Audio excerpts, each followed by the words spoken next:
Hello everyone, देखिए अब refraction on spherical surfaces में सेकंड केस करते हैं। Refraction from rarer to denser for the convex spherical surface for the virtual image. जो पिछला हमने किया था वो कौन सा किया था? रियल इमेज के लिए। अब कौन सा करना है? वर्चुअल इमेज के लिए। और रेयरर टू डेंसर ही जा रही है लाइट, क्लियर। एंड कौन सा है आपके पास? स्फेरिकल सरफेस कन्वेक्स ही है, क्लियर। तो इसका डायग्राम देखते हैं कैसे बनेगा। देखो कन्वेक्स है तो कन्वेक्स के लिए डायग्राम यही वाला बनेगा, ठीक है। ये क्या हो गया हमारे पास? Convex spherical surface.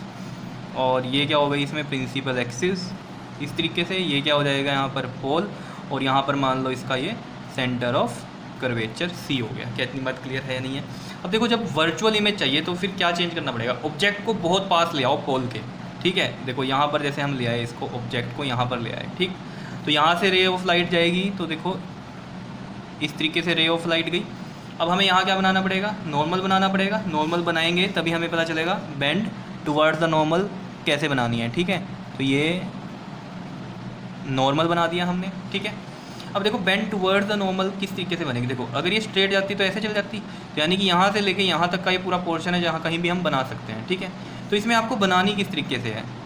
ये स्ट्रेट ऐसे जाती और थोड़ी सी हमने इसको बेंड कर दिया इस तरीके से, ठीक है, टुवर्ड्स द नॉर्मल। अब बिल्कुल ही इधर मत मिला देना, ठीक है, इस केस में, क्योंकि होता यही है ऑब्जेक्ट जब बहुत ज़्यादा पास हो तो कि ज़्यादा भी टिल्ट नहीं करती है, ये बेंड टुवर्ड्स द नॉर्मल तो हो जाती है लेकिन इस तरीके से निकलती है। तो ये कभी इधर तो मीट करेगी नहीं, तो हम क्या करेंगे? इसको बैक मीट करेंगे, अपीयर टू मीट करवाना पड़ेगा हमें इसको इस तरीके से, या नहीं? तो ये इस तरीके से हम बैक मीट कराएंगे तो यहाँ पर ये क्या बन जाएगी? इसकी इमेज बन जाएगी। क्या इतनी बात क्लियर है या नहीं है? अपीयर टू मीट में, ठीक है। अब देखो ज़रा, ये इंसिडेंट थी रे और ये वाली थी नॉर्मल, सेंटर से ही बनती है नॉर्मल। तो ये वाला जो पूरा एंगल है ये कौन सा एंगल हो गया आपके पास? एंगल आई, क्लियर। नॉर्मल के साथ इंसिडेंट रहेगा। और ये है आपकी कौन सी? रिफ्रैक्टेड। और रिफ्रैक्टेड और नॉर्मल के बीच में कौन सा एंगल हो गया? एंगल ऑफ रिफ्रैक्शन का। अब आपको मैंने बताया था अल्फ़ा बीटा गामा कहाँ बनते हैं? ऑब्जेक्ट के कौन सा बनता है आपके पास? अल्फ़ा। और इमेज का बीटा, ये बन गया बीटा। और सी का कौन सा बनता है हमारे पास? ये गामा बनता है। क्या इतनी बात क्लियर है या नहीं है? आया समझ में? ये वाला पॉइंट ए मान लो और यहाँ पर ये परपेंडिकुलर डाल दो एम। ए से किस पर? आई सी पर ए एम हमने एक परपेंडिकुलर डाल दिया। क्या इतनी बात क्लियर है या नहीं है? ठीक है। यहाँ पर ये कौन सा मीडियम था हमारे पास? रेयरर, जिसका रिफ्रैक्टिव इंडेक्स μ1 था। ये कैसा मीडियम है आपके पास? डेंसर, जिसका रिफ्रैक्टिव इंडेक्स μ2 था। क्या इतनी बात क्लियर है या नहीं है? आया समझ में? डायग्राम समझ में आया क्या? बस फिर तो कुछ भी नहीं है, बिल्कुल सेम डेरिवेशन है जैसे हमने पहले किया है, ठीक है। तो देखो अप्लाई करो स्नेल्स लॉ एट ए पर जरा अप्लाई करना जरा। μ1 क्या जाएगा यहाँ पर? साइन आई इक्वल टू में μ2 साइन आर, ये बनेगा। अब आपको बताया था ये आई और आर कैसे हैं हमारे पास? स्मॉल एंगल्स हैं, तो उनके लिए हमने क्या चीज़ बताई थी? बताओ। साइन आई और साइन आर किसके इक्वल हो जाएंगे? साइन आई आई के इक्वल हो जाएगा और साइन आर आर के इक्वल हो जाएगा, ठीक है। तो यहाँ पर लिख देते हैं हम ये बात, फॉर स्मॉल एंगल्स साइन आई क्या हो जाएगा? आई के इक्वल हो जाएगा और साथ में साइन आर आर के इक्वल हो जाएगा। कहानी मैंने आपको बताई थी, याद है कुछ? Theta approaches to zero, limit में थीटा अप्रोचेस टू जीरो, तो साइन थीटा अपॉन में थीटा क्या हो जाता है? 1। तो यहाँ से साइन थीटा इक्वल टू क्या हो जाएगा? थीटा हो जाएगा। समझ रहे हो बात को या नहीं? ठीक, ये रफ में है सारी बात।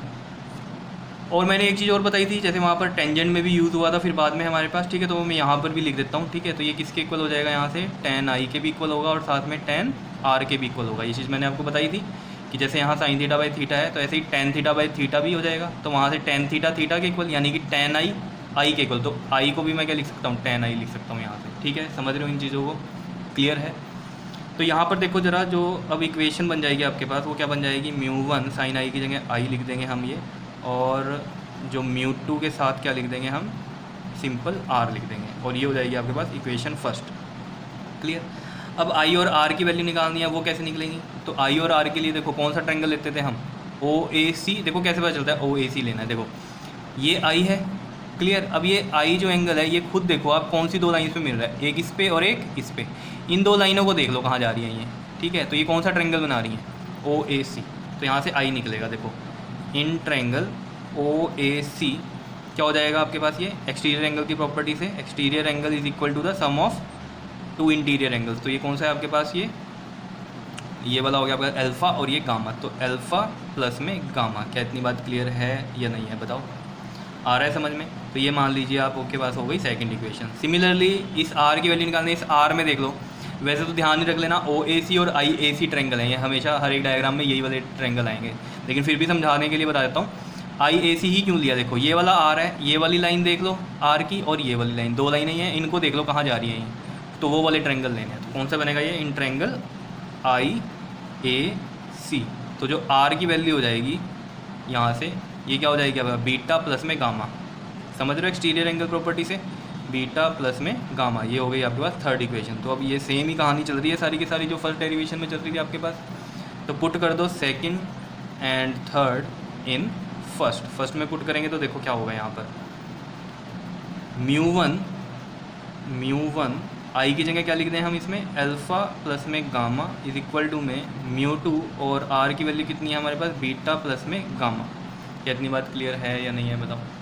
अब मैंने आपको जब बताया था कि ये वाला आई टेन आई के इक्वल है, ठीक है ना, तो देखो टेन आई के इक्वल अगर हो गया तो टेन और आई की वैल्यू कितनी है हमारे पास, यहाँ से देखो अल्फ़ा प्लस में गामा, तो ये किसके इक्वल हो जाएगा, टेन अल्फ़ा प्लस में टेन गामा। ऐसे ही ये वाला भी टेन बीटा प्लस में टेन गामा हो जाएगा। तो हम यहाँ पर इस तरीके से लिखेंगे ताकि उनकी वैल्यूज़ आए, ठीक है। तो इसको लिख सकते हैं हम, देखो mu one ten alpha plus में ten gamma is equal to में mu two ten beta plus में टेन गामा। क्या इतनी बात क्लियर है या नहीं है। और ये टेन में ही क्यों लेते हैं हम, ये मैंने आपको बताया था, क्योंकि टेंजेंट की जो वैल्यू होती है वो कहते हैं परपेंडिकुलर अपॉन में बेस। तो अल्फ़ा वाला देख लो, अल्फ़ा ये है, और ये ए एम परपेंडिकुलर हमने इसीलिए डाला था कि राइट एंगल ट्रायंगल बन जाए। अब ये अल्फ़ा है, देखो इसके सामने राइट एंगल ट्रायंगल के लिए परपेंडिकुलर ये है, तो ये वाला ट्रायंगल होगा ये ओ ए एम वाला। तो लगाओ जरा इसमें, टेन अल्फ़ा की वैल्यू क्या होगी, परपेंडिकुलर अपॉन में base, perpendicular is this A M and base is this O M.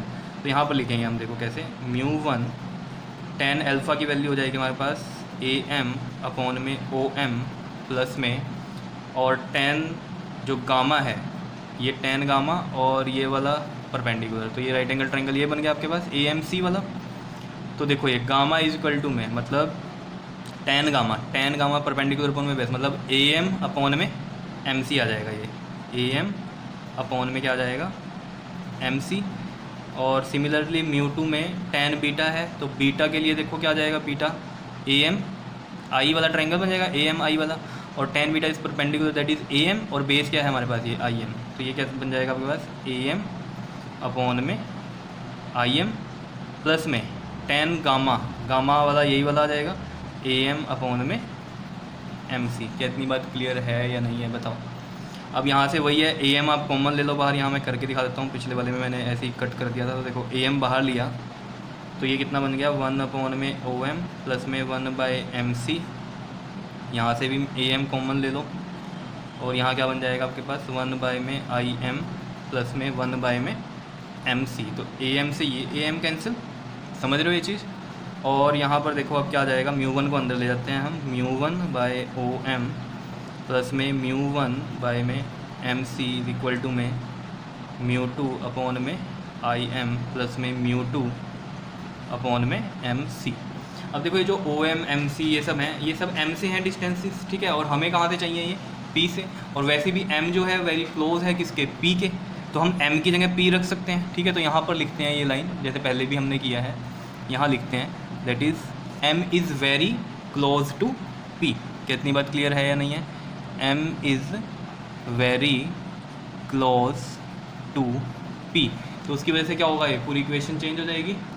तो यहाँ पर देखो जो नीचे है हमारे पास, ये है म्यू वन अपॉन में ओ एम दे रखा है, तो ओ पी बन जाएगा, प्लस में म्यू वन और एम सी दिया हुआ है, तो ये पी सी बन जाएगा, इज़ इक्वल टू में म्यू टू अपॉन में आई एम है, तो आई पी बन जाएगा, एम की जगह पी लगा दिया बस हमने, और म्यू टू एम सी है, तो ये भी पी सी बन जाएगा। क्या इतनी बात क्लियर है या नहीं है बताओ, सिंपल सी है कहानी, ठीक है। अब देखो इनके डिस्टेंसेस देख लो, म्यू वन अपॉन में ओ पी देखो ये है ओ पी, ठीक है। तो ये क्या, कौन सा डिस्टेंस है आपके पास ऑब्जेक्ट का, तो इसको हम कैसे लिखते हैं, यू से, और लेफ्ट हैंड साइड है तो ये माइनस का यू, प्लस में म्यू वन और अपॉन में पी सी क्या होता है आपके पास यहाँ पर, ये आर रेडियस ऑफ कर्वेचर, और ये राइट साइड है तो ये प्लस का आर। क्या इतनी बात क्लियर है या नहीं है, इज़ इक्वल टू में म्यू टू और IP देखो कहाँ है, ये वाला IP है, ठीक है, इमेज का डिस्टेंस पोल तक, ठीक है। तो ये हम किससे लिखते हैं, V से, और ये लेफ्ट हैंड साइड आ रहा है तो ये माइनस का V आएगा, प्लस में μ2 और PC यही है रेडियस ऑफ कर्वेचर, और राइट साइड है तो ये प्लस का R आ जाएगा। क्या इतनी बात क्लियर है या नहीं है बताओ। अब इसमें भी वही करो, UV वाली एक तरफ कर लो तो μ1 अपॉन में माइनस U तो एक तरफ है ही है, और ये माइनस का है ना ये μ2/V, तो ये प्लस का बन जाएगा इधर आके μ2/V, और इक्वल टू में इधर क्या बचा हुआ है आपके पास μ2/R, और ये वाला प्लस प्लस प्लस तो इधर जाके माइनस हो जाएगा, माइनस का μ1/R। क्या इतनी बात क्लियर है या नहीं है, ठीक है। तो यहाँ पर देखो आपके पास, इसको हम इस तरीके से भी लिख सकते हैं, μ1 अपॉन में माइनस का U प्लस में μ2/V इज़ इक्वल टू में, यहाँ से देखो 1/R कॉमन लेंगे और ये क्या बनेगा μ2 माइनस में μ1। कितनी बात क्लियर है या नहीं है। तो ये आपके पास इसका रिज़ल्ट आ गया। क्या ये बिल्कुल सेम रिज़ल्ट है जो कि हमारे पास कन्वेक्स में रियल के लिए आया था, तो वर्चुअल में भी यही सेम रिज़ल्ट है, आप चेक कर लेना, ठीक है।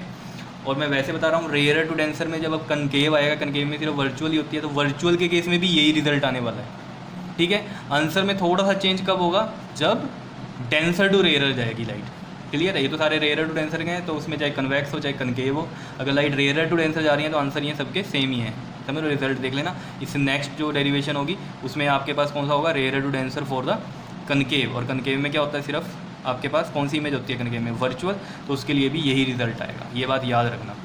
बताओ समझ में आई कि नहीं डेरिवेशन, कितनी सिंपल सी डेरिवेशंस हैं या नहीं है, बताओ। और इनके रिजल्ट बार बार कह रहा हूँ कि याद कर लेना, और मैंने आपको बोल ही दिया है कि सिर्फ 2 ही रिजल्ट हो गए, डेरिवेशन 5 है लेकिन रिजल्ट 2 हो गए।